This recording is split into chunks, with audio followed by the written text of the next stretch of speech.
XRC presenta Diario Acontecer. Las circunstancias, la evolución de la noticia, es el periodismo profesional de Diario Acontecer. Damos inicio a la información en Diario Acontecer. Buenas noches, Cacacla de las Tunas. Pedro, ¿qué tenemos en las noticias?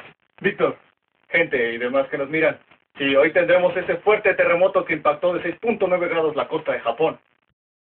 También tenemos la marcha conmemorativa del Zócalo capitalino a la Plaza de las Tres Culturas en memoria de los caídos en el 68. Y después de eso tendremos todos los partidos de la jornada 10 del fútbol mexicano. Y también tenemos el estreno mundial. Sí, escúchelo bien, el estreno mundial del videoclip, el nuevo videoclip de los Héroes del Norte. ¿Qué voy a hacer? Y no se olvide nuestro especial del 2 de octubre, porque el 2 de octubre no se olvida.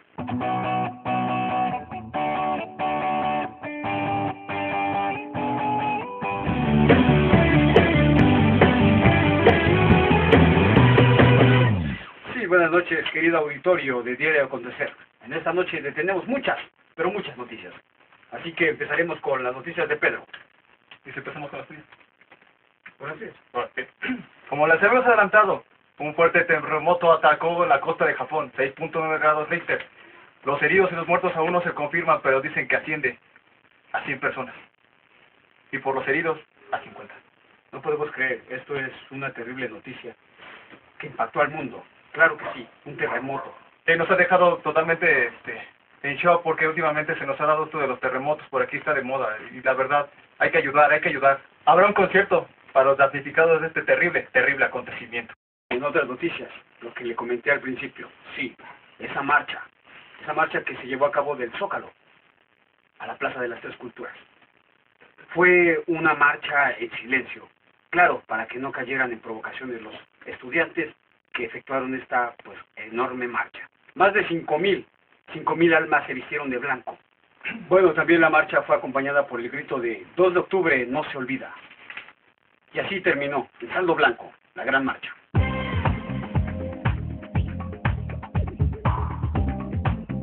Y en el fútbol, los partidos a destacar y a seguir esta jornada serán el América Morelia, Cruz Azul Toluca y Gallos Blancos contra Estudiantes.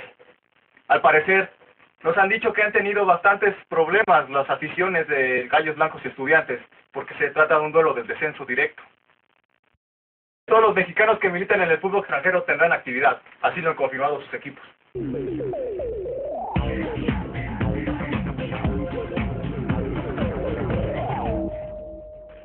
Y sí, claro, otra de las cosas más importantes del programa. Sí, tenemos el estreno mundial de el nuevo videoclip de los Héroes del Norte, titulado ¿Qué voy a hacer? Cuando tenga ganas de darte un beso. ¿Qué voy a hacer? Vamos a verlo. ¿Qué voy a hacer cuando tenga ganas de darte un beso? ¿Qué voy a hacer?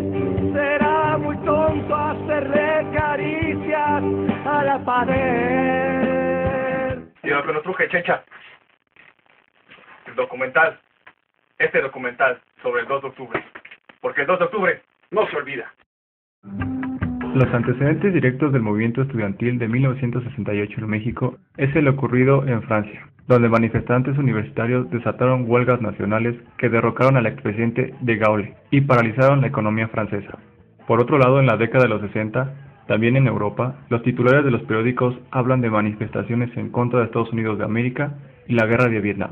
En nuestro país, condiciones muy similares a una guerra civil prevalecieron con anterioridad a la inauguración de los Juegos Olímpicos de 1968. El movimiento estudiantil de 1968 fue un movimiento social en el que además de estudiantes de la UNAM y el IPN, participaron profesores, intelectuales, amas de casa, obreros, profesionistas, y que fue reprimido por el gobierno mexicano mediante la matanza ocurrida el 2 de octubre de 1968 en la Plaza de las Tres Culturas de Tlatelolco. El genocidio se cometió en contra de una manifestación pacifista por el ejército mexicano y el grupo paramilitar Batallón Olimpia, fraguada por el gobierno mexicano en contra del Consejo Nacional de Huelga, órgano directriz del movimiento. El 26 de agosto de 1968, una multitudinaria marcha se dirige al Zócalo capitalino. Es la primera ocasión en que se insulta públicamente al presidente mexicano Gustavo Díaz Ordaz. Al finalizar la manifestación, uno de sus líderes se pronuncia a favor de quedarse a esperar una respuesta del gobierno a escasos días del informe presidencial. La madrugada del 28 de agosto de 1968 se abren las puertas del Palacio Nacional, donde salieron tanques del ejército para dispersar a los manifestantes. El 13 de septiembre de 1968 tiene lugar la Marcha del Silencio, donde los manifestantes marcharon con pañuelos en la boca. El 18 de septiembre de 1968, el ejército invade la ciudad universitaria de la UNAM. El 24 de septiembre de 1968, el ejército invade el casco de Santo Tomás.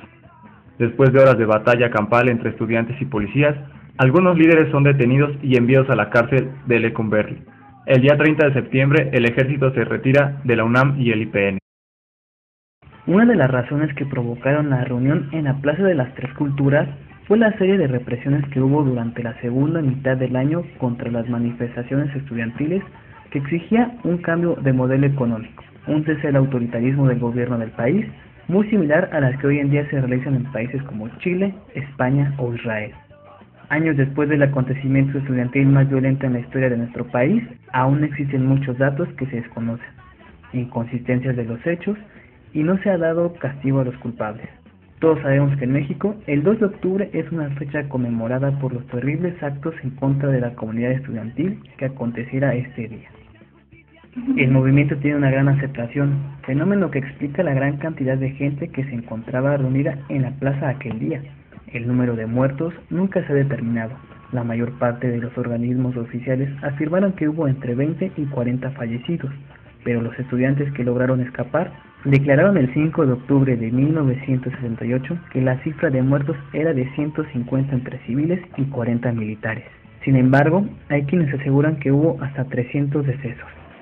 La tarde del 2 de octubre de 1968, cuando la ciudad guardaba silencio, miles de estudiantes salieron a la calle a protestar. La Secretaría de Gobernación, a cargo de Luis Echeverría, respondió enviando al ejército y toda su estructura policíaca para poner fin al prolongado conflicto. El día 9, el CNH acepta la tregua Olimpia, ninguna manifestación del 12 al 28 de octubre. El sábado 12 se inauguró las Olimpiadas de México 68, bautizadas desde el principio como las Olimpiadas de la Paz, de ahí su logotipo. El día 4 de diciembre, los estudiantes regresaron a clase. Es impactante aún tantos cabos sueltos que han quedado después de ver este reportaje, ¿no crees, Víctor? Claro que sí, el gobierno justificó, como usted puede escuchar, justificó sus actos violentos contra estos estudiantes que solo buscaban la paz, solamente buscaban el ser escuchados por las autoridades y nunca lo lograron. Pero, como siempre en este programa lo que queremos es que usted tenga su mejor criterio. Hasta la próxima, amigos. Y sin antes despedirme, quiero agradecer a nuestros amigos de Cacaxtla de las Tunas que nos enviaron esta hermosa almohadilla. Gracias, amigos. Buenas noches.